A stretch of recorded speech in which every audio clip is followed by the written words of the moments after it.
But we have a great show. And of course, we're going to be talking about the Texas abortion ban. Let's bring this guy in. Sam Wine, professor of law and a professor of history at Yale. And he's the author of several books. And his latest book is Humane. How the United States abandoned peace and reinvented war. There you go. And we also have with us a retired, am I allowed to say that? I have to say that. It's actually against the law for me not to say that. Retired New York State Supreme Court Justice Emily Jane Goodman. She's a longtime feminist, reproductive rights activist, and has taken positions on everything from family law to housing to domestic violence. She started her career as a defense lawyer for the Attica Brothers Defense, and she's been called Judge Poodle by Giuliani. Is that who called you Judge Poodle? Well, the New York Post The New York Post, guides you first. because you were the loud dog of the left. How's this? Can everyone see us? You guys are not joined at the hip, but joined at the ear. Okay, great. Okay, and so Emily and Sam, Hi, Sam. Nice to see you. you guys can compare your LSAT scores later. Hello, but can you tell us the latest in Texas? What just happened? So, I mean, just really quickly, Texas passed a fetal heartbeat bill. Seen these before, prohibits abortion after the 6 week mark when most pregnant women do not yet know that they're pregnant. But then Texas did something diabolical and new, and it let's say outsourced enforcement of the law. Traditionally, you could sue to block the law by suing the government, the likely enforcer. In this case, the government isn't empowered to enforce the ban directly. Instead, the law invites private citizens to sue abortion providers, and actually it rewards them by giving them $10,000 if they successfully identify in a suit an abortion provider that has violated the law.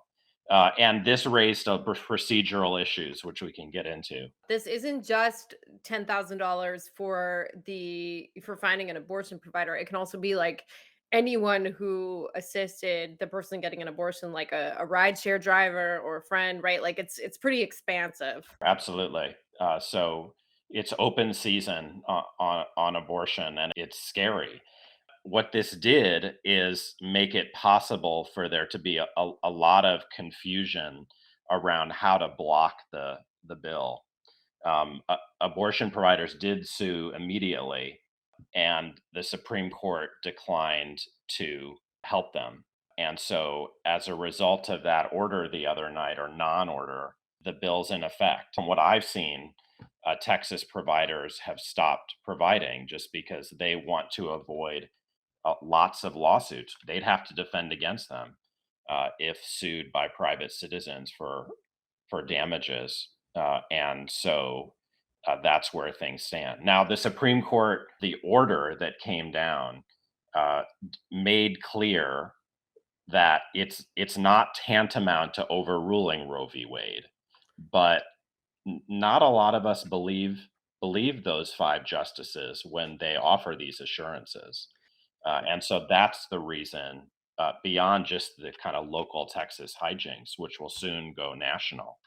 Um, Really, it's that the days of Roe v. Wade are numbered.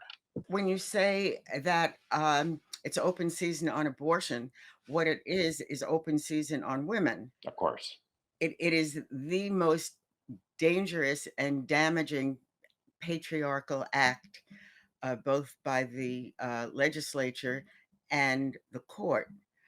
If not for this shadow litigation that no one knows is happening in the middle of the night, the appropriate thing to do would have been to wait for the lower courts to be heard on it, for briefs to be submitted, and for argument to be had.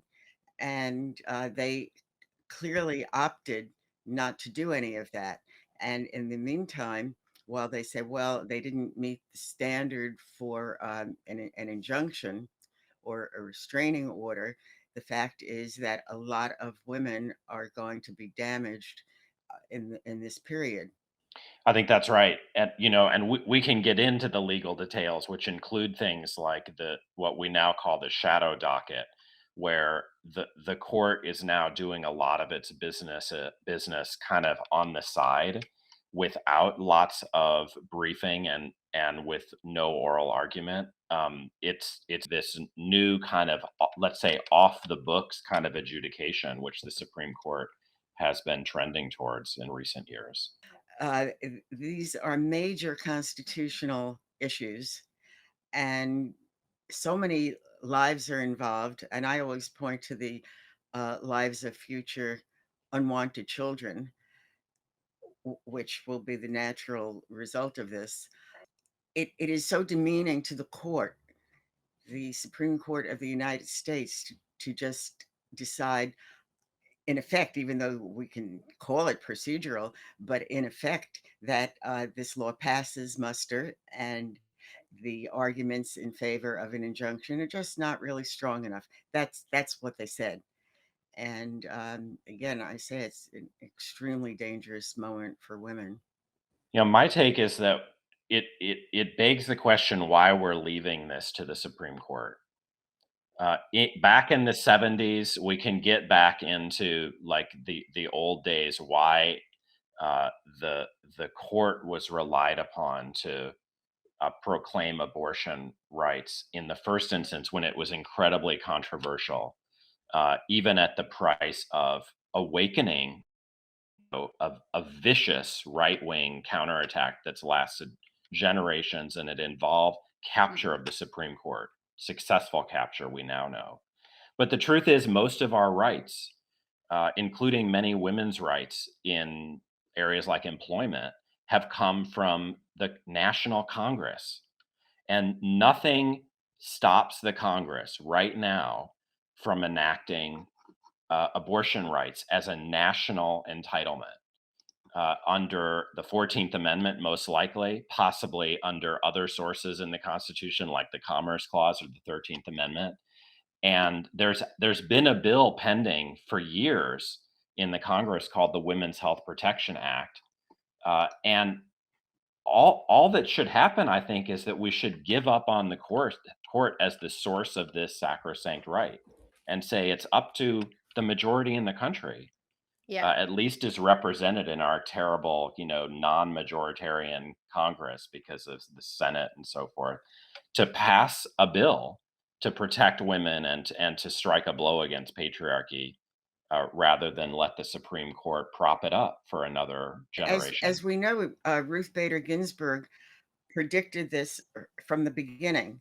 She said that Roe v. Wade, of course, she was fiercely pro-choice, but that it was decided on the wrong grounds. Correct. And instead of privacy, it should have been decided on the 14th Amendment. It should have been equal protection, and it should have had uh, the federal implications of the Constitution.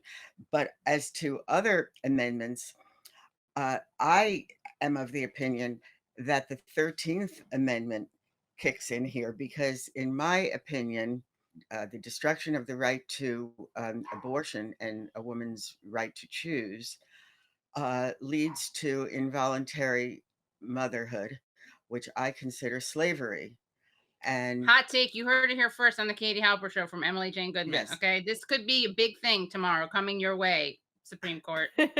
so that the right, the 13th Amendment, which we often think of as the anti-slavery amendment, seems to me to be clearly apt in this situation. And we as women know uh, what it would be like to have to go through an unwanted pregnancy, raise an unwanted child. I hope that it's understood that I'm not diminishing the significance of slavery as we ordinarily think of it in our history, but I think this is also slavery. I love that argument. It's a great argument because it goes back and undoes some of the damage that the Supreme Court did to the Reconstruction Amendments, the 13th and the 14th after the Civil War. Um, the question is who does that work of salvaging those amendments, because The Supreme Court really did, after this Civil War and the slaughterhouse cases, confine the 13th Amendment to African American slave chattel slavery. And then the 14th Amendment, as you suggest, has not been exploited with all of its egalitarian implications to the hilt ever by the Supreme Court. So, why not ask the Congress, demand the Congress to pass laws in the name of those precious values? And it's not going to be the Supreme Court, even if we want it to be. Those bills have been introduced every year, but they've gone It nowhere, as you absolutely. know. Well, that's true, but now it's an emergency. Yeah. So I have a follow-up question. Let's say, Nancy Pelosi has actually, she has stated that she plans to bring a bill enshrining abortion rights to the floor of the House. I imagine it will pass there. Doesn't look like it's going to pass the Senate, but like, let's just say it does. Collins, Murkowski, they vote for it. They get all the Democrats in check. It's not filibustered. Can't the Supreme Court just like declare this bill unconstitutional? Like, aren't we sort of always in a battle with this entity, or is the idea just to buy some time? Well, I hope not. So in the long run, and we've talked about this on Katie's show before, we have to deprive the Supreme Court of power over our legislation. But Yeah. you're right that the Supreme Court, as of today, has enough power to invalidate any law that the Congress passes. Now, note that right now it's only kind of setting itself up to overturn its own prior decision, its own precedent. And Congress has never said, no, we're passing a law to protect Roe and daring the court to overturn it, which raises the stakes. Now, it would lead to a kind of battle royale. And that's actually probably what we need to discipline the court and get it to stop harming democracy day after day and year after year. Most important, the 13th and 14th Amendments both have sections which say it's up to Congress to pass legislation to enforce these values. Hmm. Now, w- the court could say it doesn't have enough power to pass this particular law. But if there's a majority and we say we're staking our kind of the future of the country on this right that the Congress has decided to protect finally, I have a hard time imagining that the court uh, would challenge it. Right now, it's just kind of gets to revise its own work, and that's Yeah. easy, not hard. I Mm. don't know. Revising your own work can be really stressful sometimes. True. Well, it's taken them Pulling an decades. all-nighter. Yeah. That's true. That's true. Yeah. And we also didn't have our eye on the ball for all these years. We tended to take this quote right for granted. And we should have understood, in the context of what was going on with religious commitments and others, that Roe v. Wade and the right and abortion were always at risk. And whether it was in the Congress or otherwise, we were asleep.